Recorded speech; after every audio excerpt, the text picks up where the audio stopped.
Evan Luxembourg, Director of Supply Chain at LD Carlson. And I'm Bobby Terry, Vice President for LD Carlson. Today we're here at Warminster Maltings to visit Robin Appel and the Warminster team, and we're excited to share a tour with you.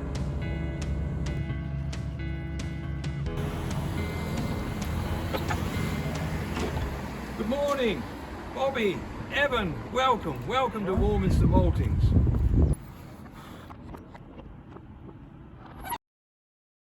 Bobby, Evan, I want to show you this because we've got a wonderful sequence of photographs here that someone had the foresight to actually take in 1950 before any mechanisation was introduced. So the process is exactly as it was in 1855.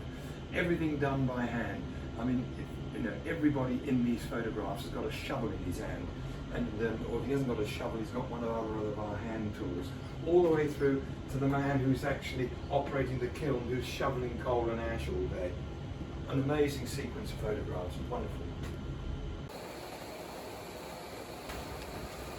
Robin, can you explain why Warminster Maltings is located in this part of the UK?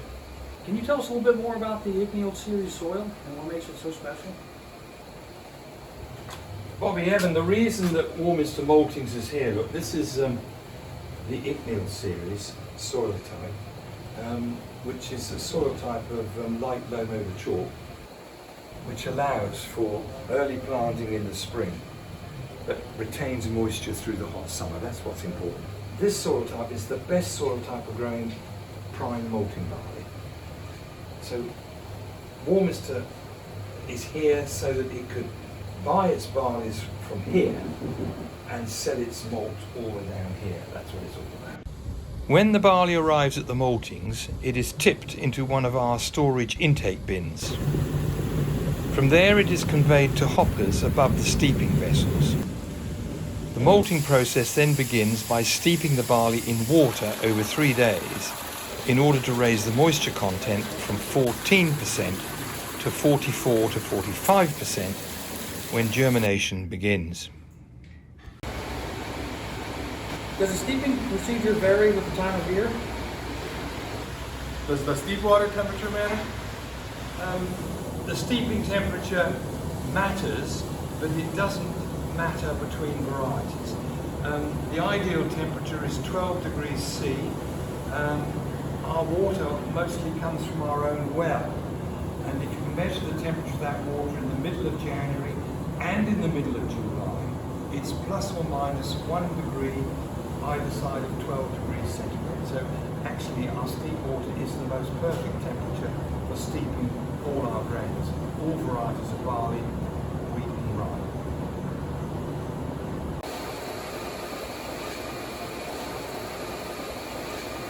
Following the steeping process, we then transfer what we now call the green malt onto the germination floors.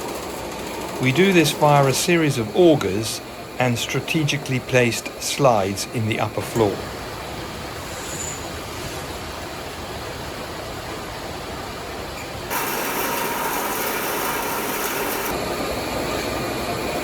The green malt now flows onto both the upper and lower floors. Then, using the power shovel and a great deal of artistry, the floors are now levelled. So is there a set procedure for managing the germination floors? So each day this could be a different way of me telling the lads what to do, if it's cold weather or warm weather. So when we come in the morning, this will be entangled or matted together. So then we'll get the Robinson turner, go up and down and turn it over. Yeah. And after it's all flat, we'll get the drag and drag up and down until we get even bumps to aerate it.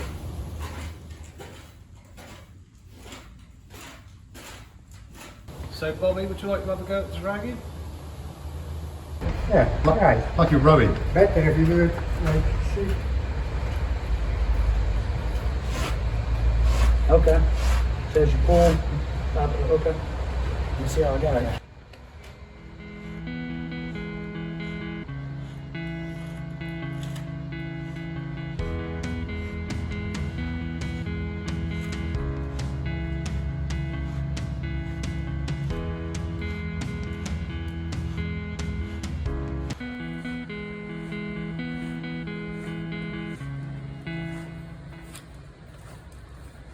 You want me to leave it here? Thank you. Thank you for letting me do that.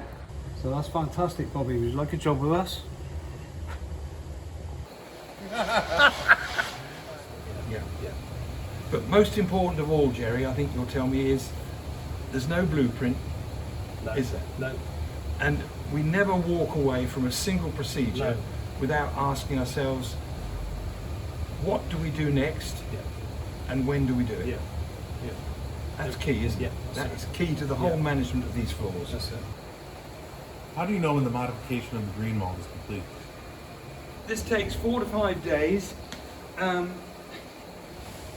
we know when we've done it, when we've done as much as we need to do, when I can take a single grain and I can press it between my thumb and my index finger, and I can squash it flat, and in fact I can do better than that. I can smear it out across my index finger, and you see the white?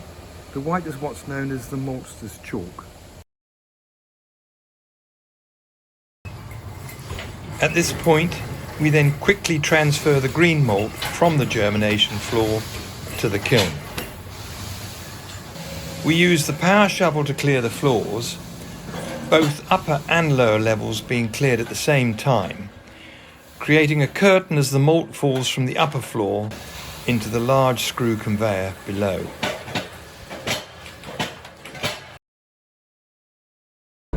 We are a traditional business malting in the traditional way. When we need modern technology, we will always install the best equipment available. A very modern 5-sap kiln was fabricated in Germany and Switzerland and installed in 2017. This kiln delivers us a whole kaleidoscope of malts, from ultra low colour check malt to our darkest malting scale. Kilning is the second to last phase of the malting process, during which moisture is removed from the green malt.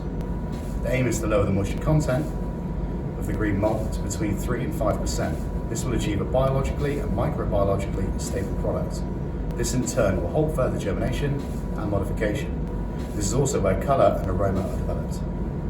Then via the main elevator, the green malt continues its journey to the kiln, where with the aid of our newly installed but traditional spinning disc, the malt is spun out evenly across the wire wedge floor.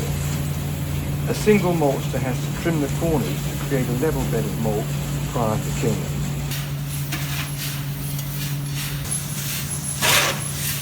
Finally, we have to separate the dried root that's known as malt prawns, which we sell to farmers for animal feed.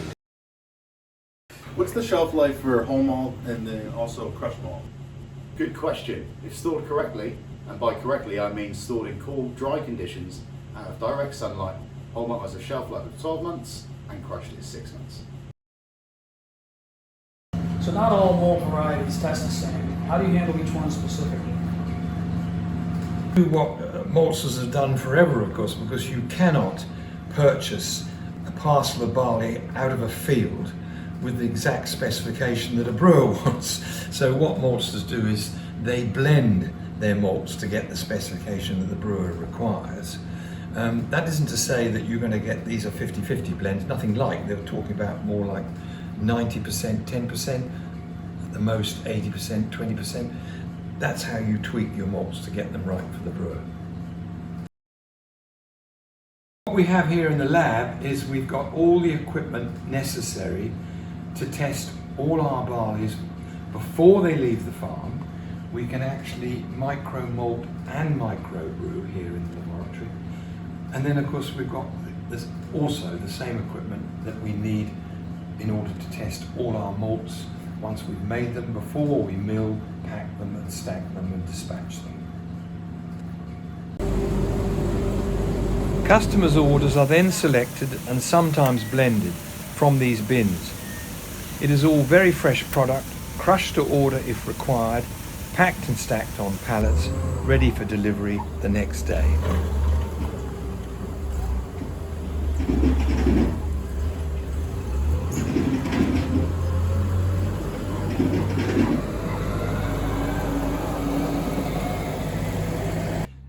There you are, Bobby, Evan. You've seen the whole process. You've been all through our wonderful old buildings. which are a marvellous record of the past, particularly of the centuries-old process of malting, which we still practice here today. We've been doing it for nearly 170 years, and we're all set up to go on doing it for a very long time to come.